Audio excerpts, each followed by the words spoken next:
Hey guys, Victor here, coming at you with another deck profile, and today's focus is going to be on, once again, the Tearlament deck. However, as opposed to the stuff that you normally see on this channel, we're going to actually cover the Horus Tearlament deck, which, if you can believe it or not, despite being the most popular version and the most cookie-cutter version that you'll probably see whenever you look up Tearlament, has never actually been showcased on this channel.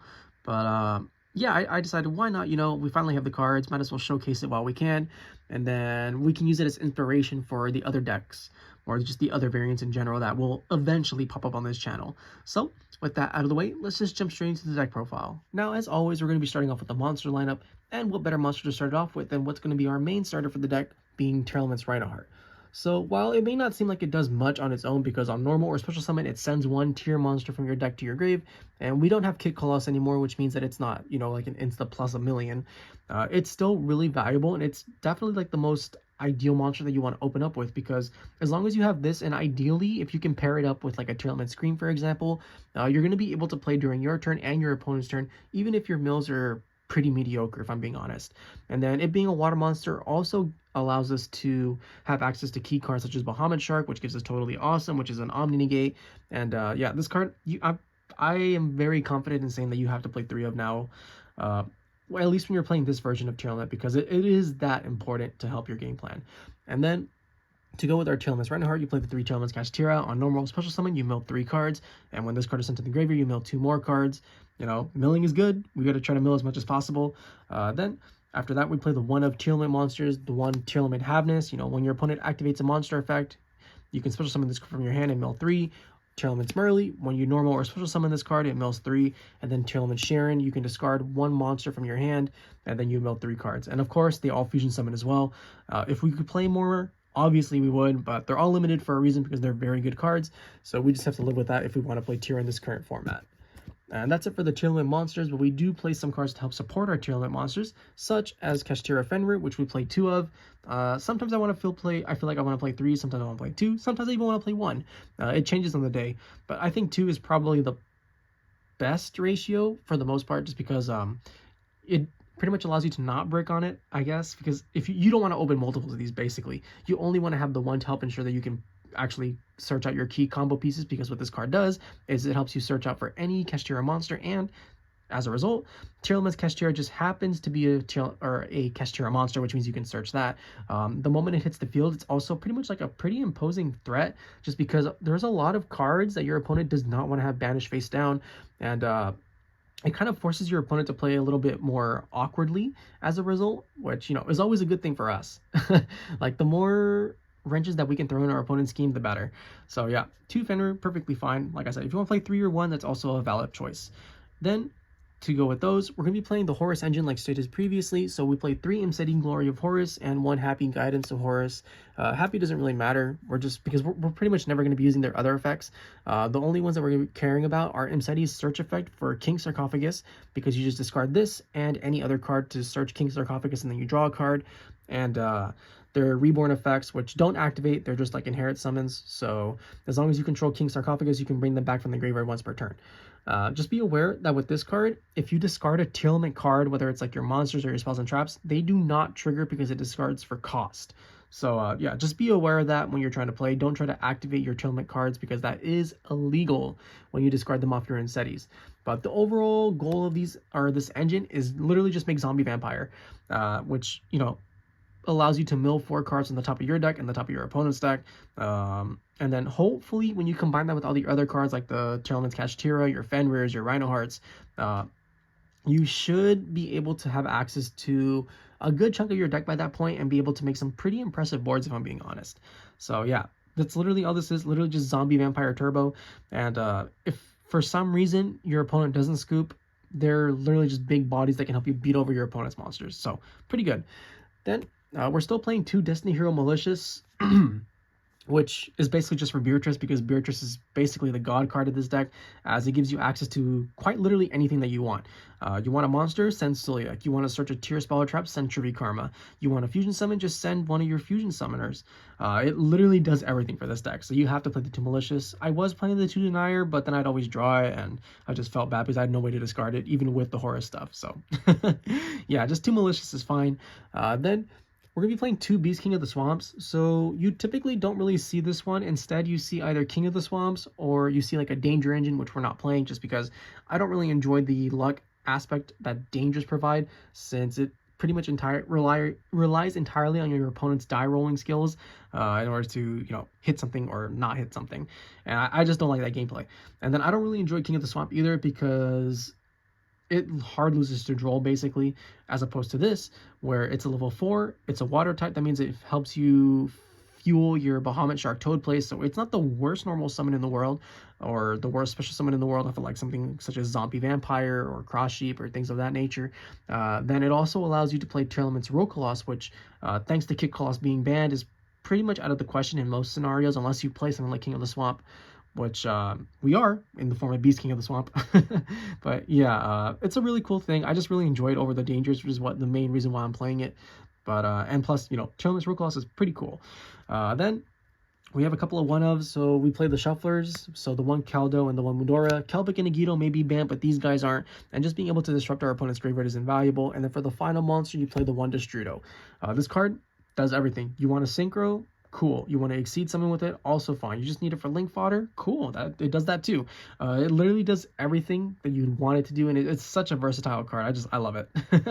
And with that, that's the monster lineup, and now we can finally move on to the spell and trap portion of the deck. Now for the spell and trap lineup, it's pretty straightforward as well. We just play a bunch of cards on multiples or at their max amounts. So as a result, we're playing 3 Primeval Planet Perlereino. It's going to be one of your main starters. You pretty much always want to have it because on activation, it searches any Tearlament monster. It boosts all your fusions and all your Tearlament monsters by 500 attack. So even something like Tearlament's merrli, right, which is only 800 attack, can become 1300, and that 1300 can just sometimes straight up win you the game. And then the final effect, which is probably the most important one in my opinion, is it's a form of disruption, because every time a Tearlament monster is shuffled back into the deck, you're able to pop one card on the field once per turn. It's a hard once per turn, but you know, you combine that with cards like Heart and then a fusion summon, or even if you're not summoning Heart, there's a lot of really good cards in the extra deck. Like you can make Rokolos to negate your monster's effects and to negate your opponent's special summons of a monster and pop a card, or you can make Dragos Tepelia to negate monster effects. Like the list goes on and on. So yeah, easily one of the most important cards in the deck, and you have to play 3 of it. Then to go with our planet, we're going to be playing 3 Tearlaments Scream. This is the card that I was talking about earlier with Tearlaments Reinoheart, where as long as you start with this and 1 Scream, you can pretty much do whatever you want, or even if like your mills are mediocre, you can do whatever you want, because as long as you control a face-up tier monster, whenever a person normal or special summons a monster, whether it's you or your opponent, you get to mill 3 cards, and then for the rest of this turn, all your opponent's monsters lose 500 attack. Pretty good, and that 500 attack is pretty much like a permanent loss as well for the rest of this turn. Even if they're able to get rid of this card, the loss still applies, so you can still survive some pretty surprising scenarios otherwise. But yeah, you got to play 3 of this card, and then when it's sent to the graveyard, you can also search out traps, or that are Tearlament traps, which, you know, cool, doesn't really matter. We just really care about the mill 3, just because it, like I said, it allows us to play during our turn and our opponent's turn, and they always have to be conscious of it and try to get rid of it, because this card can get out of hand really fast. Then for the next 3 this was originally Super Polymerization, but the more I play this format, the more ineffective I find the card, so I opted to move it to the side, and instead I'm going to be playing 3 Forbidden Droplet. So a lot of the decks currently are honestly pretty resilient to Super Polymerization, right? You have Branded, for example, where they just go into Albion the Sanctifier Dragon and you can't Super Poly that card away, and then they gimmick Puppet Lock you anyways. If you play against Voiceless Voice, even if you Super Poly them, they just get their resources back immediately thanks to their ritual spells in the grave. Yeah, and then you play against like Snake Eyes. It's really good against the Fire King variant, but against pure Snake Eyes, it really depends on the player, because if they're good, they're pretty much always going to end on the board that just does not lose to this, right? It'll probably be like Flamberge plus Formula Synchron plus something else like a Baron or a Savage Dragon, or it's just basically the boards that they're currently making just do not lose to Super Poly, unless you're playing like against a greedy player or just a bad player. So I opted to move it to the side deck and put in 3 Forbidden Droplet, and honestly, it's fine. You know, it's not bad, it's not good. It's a solid card that helps you break through boards a lot more easily. And then to go with the super polys, you're going to be playing 2 triple tactics talent. Now this card's phenomenal, and it's definitely something that I'm looking to increase to 3 in the foreseeable future, just because there's so many hand traps. And even if you're like playing against a deck that doesn't use many hand traps, right? It's a really good card at helping you break your opponent's boards going second, because a lot of the decks don't really set up Omni Negates that often. So you can just steal like a really impactful monster. And one of the more common cards that you're going to see on the field is probably going to be like Appaloosa, for example, or even taking like a Skull Guardian or a Low and ensuring that your opponent can't use their effects for the rest of this turn. It's just invaluable. And even if you're not stealing monsters, you're getting free knowledge in your opponent's hand, drawing 2 cards. Every single effect on this card is incredibly good. Then for the other 2 you're going to be playing 2 King Sarcophagus. This is just to go with our Horus engine. You discard a card, and then you can Foolish any Horus monster. As long as this card's face up on the field, like I said, you can bring back your Horus monsters as well. So it's just a really cool card. And even if like your opponent doesn't finish you off, like I said, they still have to attempt to get rid of this card. Otherwise, they have to deal with Imsety and Hapi coming back. And 3k beat sticks along with a 2400 beat stick is pretty good.